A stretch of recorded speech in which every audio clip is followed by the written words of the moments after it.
entertainment news malipayon man yagin pagigbahin sa actress nga si Catherine Bernardo ang iyang wax figure sa madumtaw sa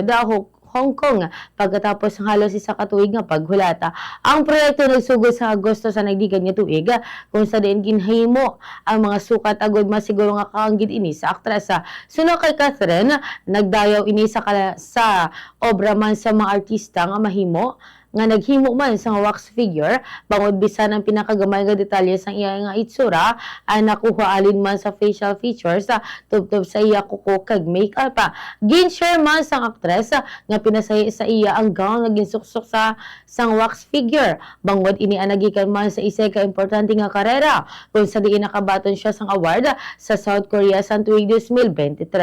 Suno kay Catherine, hindi siya makapati sang una niya nga nabaton ang imbitasyon halin man sa Madam Tausod apang ang tanan sa katapusan nangin kahulugan pagkatapos nga makita ang natapos nga trabaho sa personal nga suno sa iya isa sa pinakaimportante nga pagkilala sa iya man sining nga karera.